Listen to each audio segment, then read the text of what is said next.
Hello viewers, প্রদীপ ভট্টাচার্য মার্কিন যুক্তরাষ্ট্রের new York থেকে সকলকে সুস্বাগতম। আশা করি দেশে বিদেশে সবাই সুস্থ এবং নিরাপদে আছেন। আজ বিশ্বকবি রবীন্দ্রনাথ ঠাকুরের ছোট গল্প নিয়ে একটি কবিতা আবৃত্তি করব। তার সাথে কিছু ছোট গল্প আমি বলতে চেষ্টা করব, যা অত্যন্ত শিক্ষণীয় আমাদের সমাজে। আসুন কবিতাটা আবৃত্তি করি। ছোট প্রাণ ছোট ব্যথা, ছোট ছোট দুঃখ কথা, নিতান্ত সহজ সরল, সহস্র বিস্তৃতি রাশি, প্রত্যহ যেতেছে ভাসি, তারি দু চারটি অশ্রুজল।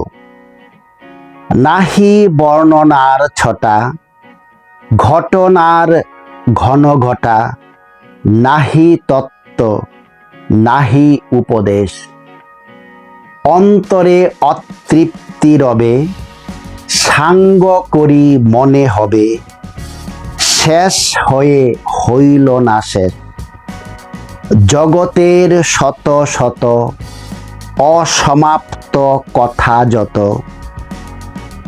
অকালের বিচ্ছিন্ন মুকুল, অকালের জীবনগুলো, অখ্যাত কীর্তির ধুলা, কত ভাব কত ভয় ভুল। বিশ্বকবি রবীন্দ্রনাথ ঠাকুর। ছোট গল্পের মাধ্যমে জগতে অনেক শিক্ষণীয় বিষয় তুলে ধরা হয়। দু একটি ছোট গল্প বলতে চেষ্টা করব। প্রথমেই দ্য নেকলেস, একটি ইংরেজি ছোট গল্প।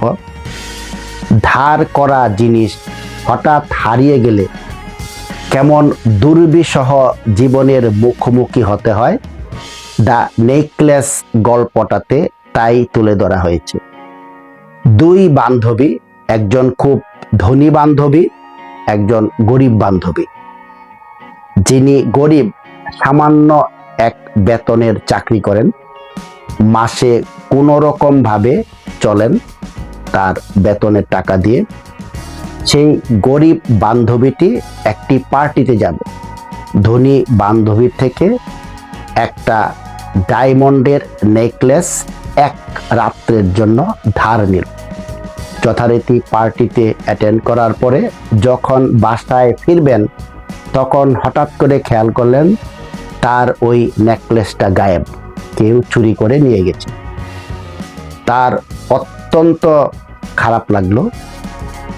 তারপরের দিন সে কি করে তার ধনী বান্ধবীকে বলবে যে আমি এটা হারিয়ে ফেলেছি, খুবই দামি একটা নেকলেস। তারপর সুপার মার্কেটে গিয়ে ওটা মান্থলি ইনস্টলমেন্টে ওটা খরিদ করলো, সেই একই রকম ডিজাইনের একটা নেকলেস। এবং এটা অত্যন্ত দামি যে তার জীবনের প্রায় 25-26 বছর ইনস্টলমেন্ট দিতে দিতে ব্যয় হয়ে গেছে। যেই দিন সে ওটা পে অফ করবে, এর মধ্যে তার বন্ধুত্ব ঠিকই বজায় আছে ধনী বান্ধবীর সাথে। যেই দিন পে অফ করবে, সেই দিন সে তার ধনী বান্ধবীকে বলল, আমি 25-26 বছর যাবৎ একটি অত্যন্ত গুরুত্বপূর্ণ বিষয় তোমার কাছে লুকিয়ে রেখেছি। আমি আজ নিঃস্ব। প্রতি মাসে মাসে আমি আমার জমানো টাকা থেকে একটু একটু করে ব্যয় করে এটার জন্য আমি সারাটা জীবন ব্যয় করেছি। ধনী বান্ধবীটি বলল, এমন কি সাবজেক্ট যে তুমি 25-26 বছর যাবৎ আমাকে বলনি? তারপর সে বলল, সেই যে নেকলেসটা মনে আছে, এক রাতের জন্য আমি ধার নিয়েছিলাম? হ্যাঁ মনে আছে। কয়ে ওটা ওই রাত্রে আমি হারিয়ে ফেলেছিলাম। তারপর দোকান থেকে এটা আমি কিনে মান্থলি দিয়ে দিয়ে আমি আজ নিঃস্ব। আজ এটার সর্বশেষ ইনস্টলমেন্ট দিলাম।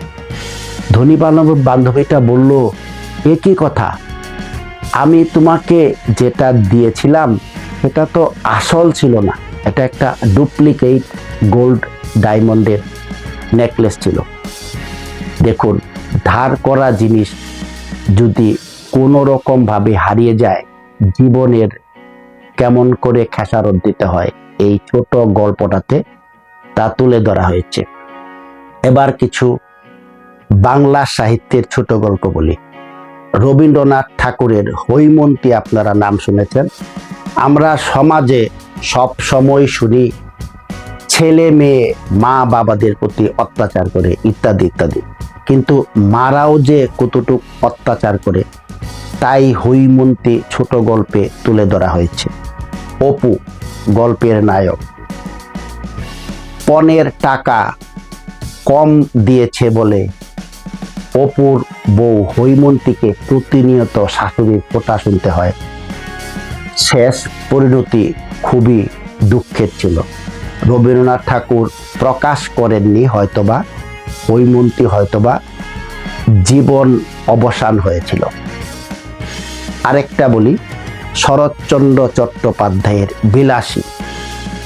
বিলাসীতে নায়ক হইল মৃত্যুঞ্জয় এবং বিলাসী। সাপের কামড়ে যে আমরা উঝা টুজা ডাকি, এগুলা দিয়ে যে কোনো কাজ হয় না, এই বিলাসী ছোট গল্পে তারই সুন্দরভাবে চিত্রায়িত করা হয়েছে। সৈয়দ মুজতবা আলীর একটা ছোট গল্প আছে, বই কেনা। এক খুব ধনী দম্পতি একজনের বিয়েতে নিমন্ত্রণে যাবে, এক মার্কেটে গেল কিছু গিফট কেনার জন্য। দুই দম্পতির অনেক খোঁজাখুঁজির পরে ভদ্র মহিলাটির কোনো কিছুই পছন্দ হয় না। শেষ পর্যন্ত দোকানদার বলল, তাহলে এক কাজ করুন, একটা সুন্দর বই উপহার দিন। গরবিনী মহিলা ব্যঙ্গ স্বরে বলল, ও তো আমার একটা বান্ধবীর আছে, এটা দেওয়া যাবে না। এই হলো আমাদের বইয়ের মর্ম। আজকাল ছেলেমেয়েরা বই পড়ে না। বই, লেখাপড়া, জ্ঞান অর্জন জীবনের সবচেয়ে বড় একটা চ্যাপ্টার। লাইব্রেরিগুলা এখন খালি পড়ে থাকে। আমি গ্রন্থাগার বলছি, যেগুলা পাবলিক গ্রন্থাগার। এক সময় যখন আমরা স্কুল কলেজে পড়তাম, লাইব্রেরিতে বসার জায়গা প্রয়োজন যেত না। মানুষে উপন্যাস পড়তো, মানুষের ম্যাগাজিন পড়তো। এই যে সমাজের এই চেঞ্জ, আসুন না সমাজটাকে সবাই মিলে একটু পরিবর্তন করি, মানুষকে বই পড়ার ব্যাপারে উদ্বুদ্ধ করি। এই রবীন্দ্রনাথের ছোট গল্প দিয়ে আমরা কিছু বাস্তব অভিজ্ঞতা অর্জন করতে পারি। মানুষকে কি কি শিক্ষা দেয় এই ছোট গল্পগুলোর মাধ্যমে। আপনাদের কোনো প্রশ্ন থাকলে আমাকে জানাবেন। সকলে ভালো থাকুন।